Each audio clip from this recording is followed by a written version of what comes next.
An imaging scan that was performed in 2016 provides suggestions about buried rooms that may provide answers to concerns about the life and death of the young king as well as his role in Egyptian history. We'll talk about the mystery of King Tut's death in today's video. If you like the video, give it a thumbs up and subscribe to the channel if you have not done so already. Even before Howard Carter unveiled the pristine tomb of the pharaoh Tutankhamun in 1922, archaeologists believed that the last burial chamber in Egypt's Valley of the Kings had already been unearthed. Tut was only able to reign Egypt for a decade, from 1332 to 1322 BC, before passing at around the age of 19. The glittering golden objects within the tomb, which had been left untouched by robbers before it was discovered, captivated the public's imagination and helped make him one of the most renowned and closely researched mummies in Egypt.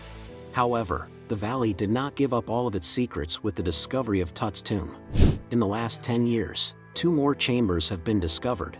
One of them is a storage place for coffins and burial goods, while the other one includes the mummies of a lady who was a singer at the Temple of Karnak. Both of these chambers are located in the same building. Hirokatsu Watanabe, who specializes in radar, carried out a number of ground-penetrating radar surveys throughout the month of November in 2015. Now that he has finished analyzing those scans, he has discovered that they point to the possibility of more rooms buried under the walls of the boy king's tomb. These chambers might conceivably hold graves. The granite in the Valley of the Kings makes it infamously difficult to utilize ground-penetrating radar. According to Zahi Hawass, a former Minister of State for Antiquities, natural fractures in the granite may reflect radar signals in ways that make them appear like man-made chambers. Because of this, another round of scanning is planned to prove that the chambers do in fact exist. Because there are so few written documents that relate to him, Tutankhamun may have appeared like a minor character in Egyptian history at first sight. But while he was in power, his country was going through a period of significant transition. Pharaoh Akhenaten, whose reign ended 4 years before Tut started, was responsible for the transition of Egypt's official religion from polytheism to a monotheistic cult dedicated to the sun deity Aten. This was accomplished during Akhenaten's reign, which ended 4 years before Tut's. The influential and well-off priests who served the old Egyptian gods lost their authority as a result of this transition. Almost immediately after Akhenaten's death, the people of Egypt went back to worshipping their ancient gods. These cults swiftly established their dominance once again, and it was during this period of political turbulence that Tutankhamun ascended to the throne. As is the case with every significant find, the discovery of Tut's tomb brought up a number of new and significant issues about the history of Egypt. These concerns included who Tut's predecessors and successors were, as well as who else may be buried in his tomb. If there are further chambers to be discovered, the answers to questions about the life of Tut and his royal ancestors may be closer than they have ever been. Nevertheless, there are still questions regarding Tut that are most likely never going to be solved. Who are Tut's mother and father? During the reign of Akhenaten, who began about 1341 BC, a royal infant was born and was given the name Tutankhamun, which means the living embodiment of Aten. Tutankhamun was his new name, which was given to him at some point in time after Akhenaten had passed away. Amun was the customary Egyptian name for the sun god. Some researchers think that Akhenaten's first wife, Nefertiti, gave birth to the kid, while others believe that the boy's mother was one of Akhenaten's secondary wives called Kia. However, it cannot be proven beyond a reasonable doubt that Akhenaten was Tutankhamun's biological father. It is probable that the pharaoh Smenkhare, who ruled Egypt just before Tutankhamun, was Tut's father. Tutankhamun was the monarch of Egypt at the time. A DNA analysis of several mummies that were discovered in the Valley of the Kings seems to indicate that Tut's father is the person who is buried across the valley from him in tomb KV 55, and that his mother is buried further to the west in tomb KV 35. However, the identities of those mummies are unknown at this time. If we knew who Tut's parents were, we may be able to have a better understanding of the royal politics that accompanied his accession to the kingdom at the age of 9. If another body is discovered in Tut's tomb, the inscriptions on the burial objects might assist address this matter by identifying the person who was buried there.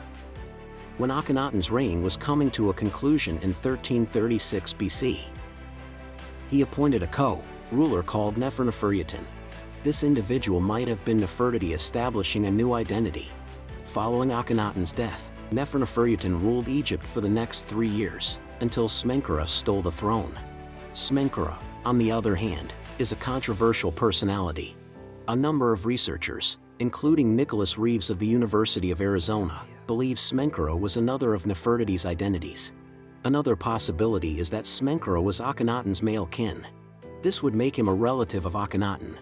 If a body was located within an older burial chamber that was blocked off to create place for Tut's tomb, it would have preceded Tut and might give information about his predecessor. It is believed she sent a message to the king of the Hittites, who ruled over what is now Turkey and Syria, asking him to send a groom to share Egypt's throne. This might have been her last effort to keep power. According to the papers, the Hittite prince Senanza was dispatched to Egypt, but he seems to have disappeared sometime along the way. The moment the letter was delivered is a point of contention.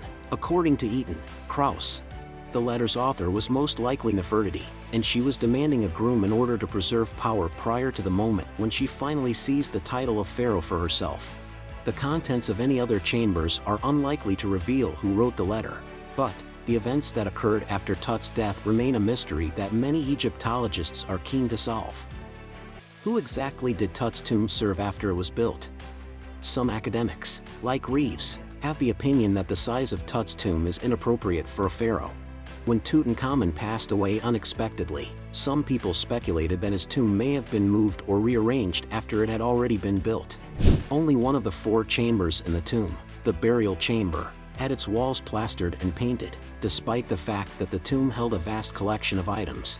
The ornamentation on other royal graves during this time period was far more elaborate.